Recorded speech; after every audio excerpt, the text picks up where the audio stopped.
The mission of Travis High School is to work together as a community to enable individual growth, to develop personal success, and to make a positive contribution to our global society.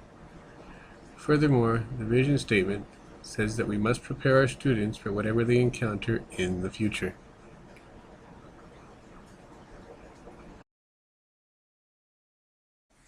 Travis High School is an urban high school with a population of more than 1,500 students.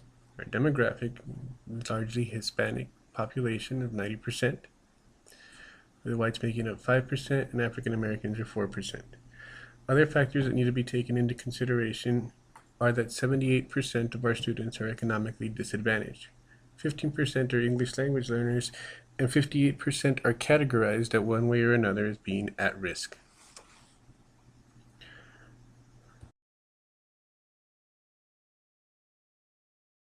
State assessment. A large percentage of the students passed the TAKS test, and the school as a whole has met the state standards at a level comparable to the state average. The new state assessment has become more challenging, and we have had a large drop in the percentage of students that meet the state standards. This trend is reflected statewide.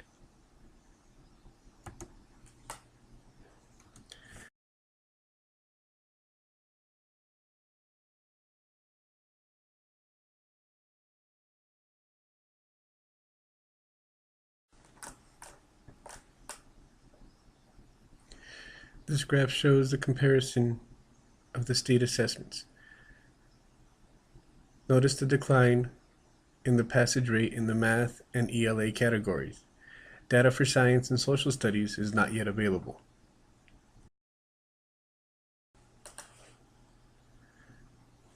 The previous slides showed how our test scores have decreased.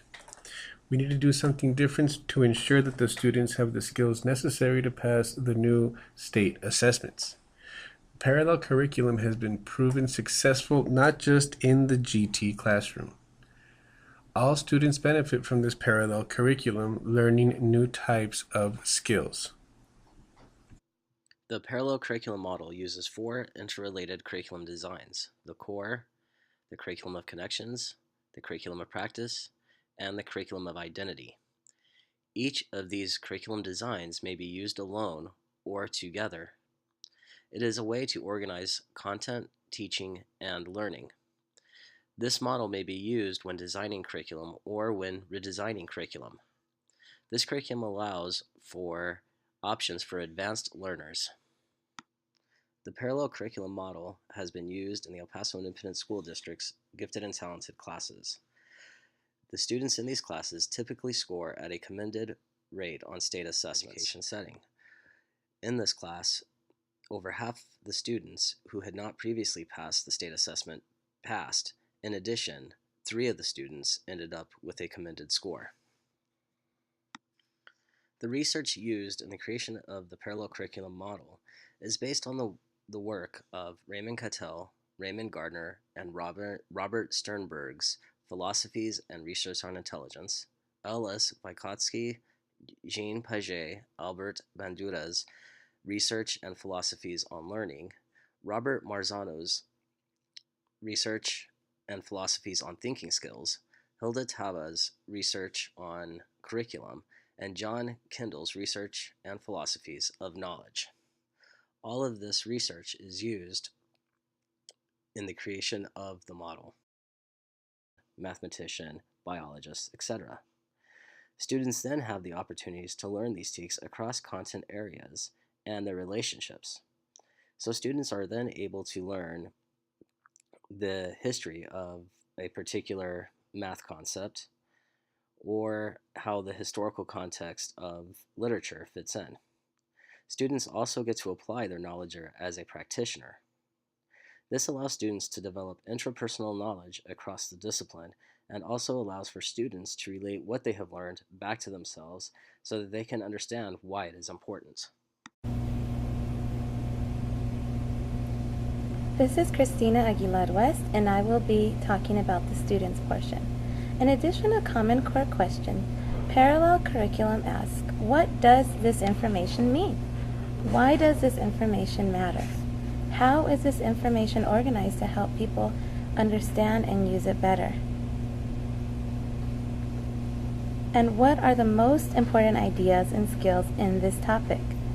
How can I use these skills and these ideas?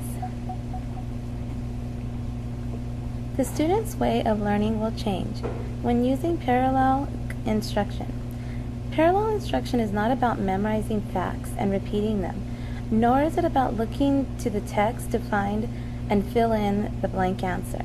This type of instruction is designed to help our students answer higher order learning questions. This learning will help students more deeply understand curriculum and allow them to create, analyze, and synthesize material on a higher level.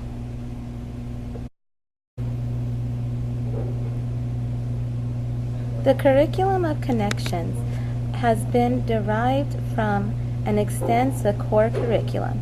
It is designed to help students encounter and interact with the key concepts, principles, and skills in a variety of settings, times, and circumstances.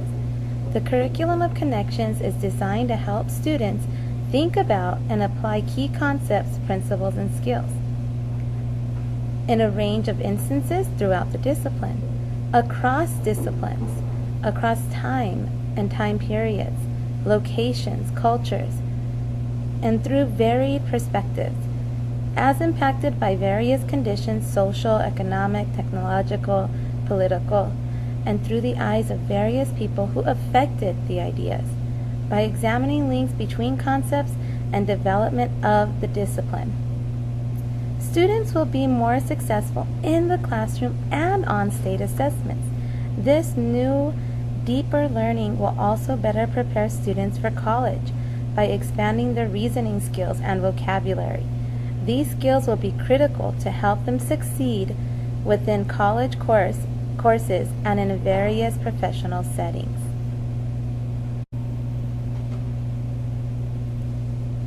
So what can we expect for student outcomes? We can expect greater understanding of information from the students. We can expect them to relate facts to actual life, that they will become self-directed, independent learners. Parallel curriculum gives students more real-life experiences in a variety of settings. According to Tomlinson, parallel curriculum can be the match between a task and a student's readiness, and interest will determine appropriate levels of challenge.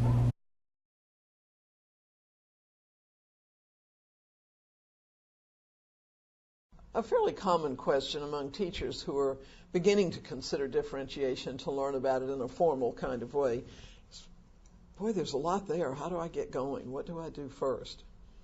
And I think the most honest answer to that is teachers are not any more alike than kids are. And some teachers get a big picture and they say, wow, see how I can change everything over the course of the next month, and I'm going to do this and then this, and it'll all fit together and it's wonderful. And other folks are looking for a very tiny little first step. I think what matters is that we start, not that we start in any particular way. And it's an odd kind of thing with the classroom. I think we understand that Tiger Woods wasn't born with the golf club in his hand, hitting holes in one the first day he was out. He's become wonderful because he's practiced longer and harder than anybody else and brought his talent out that way. Somehow in teaching, we think we're supposed to get it all right next week or get it all right the first day, and if we can't be wonderful, then we just sort of give it up and quit. And clearly that never helps us grow, and it'll never help our students. So what matters is that we start, not where we start. But having said that, I think a pretty good way to start slowly is to spend some time, a month, a marking period, just studying your students. Watch them more than you ever have before. Take some notes in a systematic way. Use sticky notes when you go around the classroom observing, and see what signals they give you about what they need. Or just start with pre-assessment. Develop a simple pre-assessment, but one that really aligns with what the student should know, understand, and be able to do. And give that pre-assessment to the students when the unit begins. You'll find they're all over the place. May not know what to do about that, but you'll have a little impetus to start thinking about it. And if we just pre-assessed in front of every unit for 2 or 3 or 4 units, I think we'd find ourselves naturally not so much saying there's this mysterious thing called differentiation, where in the book does it tell me how to start, but I see students with this need and here's a way I can get at it.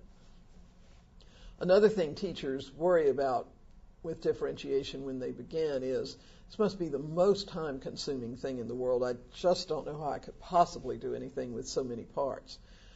And the truth is, there are many very small things you can do that make a great difference for students. Would make a huge difference for most of our kids if we built in time every day or two to sit down with a group of 5 or 6 kids for 10 minutes to pick their brains, see where they are, extend something, reteach something in a different way than the one that didn't work the day before. That one simple thing, which takes almost no planning time, could make a very big difference. It's not so hard sometimes to be able to say, you know what, I've got some kids who are stuck on this and some others who need some work here. There's a way I could assign 2 homework assignments. Many times our homework's not something we generate, it's in a book or something anyhow. And sometimes that would give kids a chance to patch potholes, to move ahead. So kind of a nice formula, I think, for thinking about starting if you're serious about it, is to choose maybe 3 or 4 of those low preparation things like meeting with small groups in the classroom. And use those regularly, every week, use them.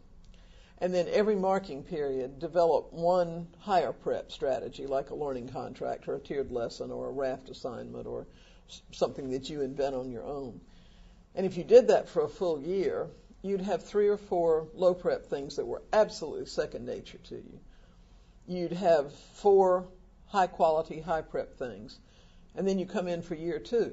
Remember again, Tiger Wood didn't get it after the first year of practice. And so you take out the 3 or 4 low prep things you had and add 3 or 4 more low prep to that. Each marking period, pull out the one high prep thing from the time before and polish it a little bit and create one more high prep piece. End of that year, you've got 8 high prep things that are pretty good and 6 or 8 low prep things. If you did that for 5 years, you'd really have a repertoire, but more to the point, it would begin to feel natural to you and it would not sink your ship.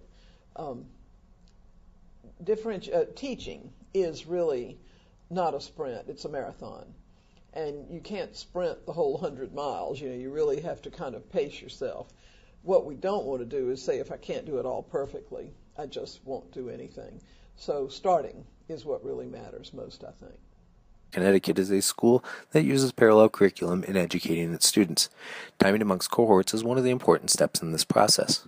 This allows students to make connections from one course to another. Working with curriculum writers allows the school to duplicate this across the school district. Collaborating with a team allows for the teachers to make minor changes within the curriculum. Instructional strategies use open-ended tasks. Open-ended tasks allow students to be creative in their learning. Varied points of view is also an important aspect. Varied points of view gives the students a full understanding of the content that is being learned. Within a lesson, they use investigative prompts. Investigative prompts engage the students in what is being learned. Advanced organizers are used throughout the lesson in order for students to have a guideline of where they are going to end up. Research tasks are used at the end of lessons for students to dig deeper into the knowledge that they are learning. So how students learn? They are engaged with motivation, providing readiness to learn. This motivation is brought with the investigative prompt. This investigative prompt draws the student in and encourages them to learn about the topic. Excavate is a general in-depth understanding of the topic. Aggregate is a specific analyzation of the part of the subject. This is where students get a full understanding of what they are learning. Extended is the relating learning subject matter into new areas of study. This is where the parallel curriculum is important. The next part of the presentation is called What Happens Next. We are looking at our cross-curricular instruction program a few months down the road. One of the first things that we want to make sure is that our students are broken up into pods. A pod is like a team. The students are grouped together and follow more or less the same academic schedule. These students move from class to class, they become very familiar with each other, and are, many times, considered a support group of their own. Next, we have our teacher teams. Teacher teams are a group of teachers that all have the same students every day. They can be anywhere from 2 to 4 teachers that, when grouped together, they will teach science, language arts, social studies, and mathematics. We also have our counselors. Counselors work very closely with teachers to develop the schedules. Remember, we are on the pod system, so by changing schedules, it actually defeats the pod concept. Interdisciplinary unit. An interdisciplinary unit is where all team teachers teach around the same idea or theme and connect it to their subject. A social studies teacher could teach about travel using maps. A language arts teacher could use a book report, and a math teacher could incorporate money exchange. We also need to incorporate the parents, bring the parents to this. Parents should set a daily routine for homework. It is important. Parents should check over their children's homework from time to time to provide support and encouragement.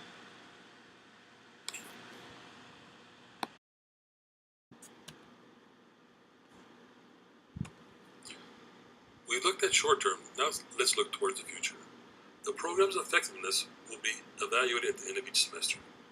The department heads will come together with suggestions made by the content teacher. The department heads and counselors will review the progress made the previous semester and see what needs to be adjusted. Suggested changes will be implemented to see if they fit the needs of our campus. Remember, nothing about this program is set in stone. We will be as flexible as we. This program will gradually expand to include every teacher in every content area. It is important that we have a campus-wide initiative to show the students that the teachers believe in the cross-curricular instruction. To ensure that there is a campus-wide participation, each teacher will be required to keep a binder in their classroom, especially for cross-curricular instruction. The binder will contain what the classroom teachers are doing in their class, says to tie into the cross-curricular instruction. We will also be looking at the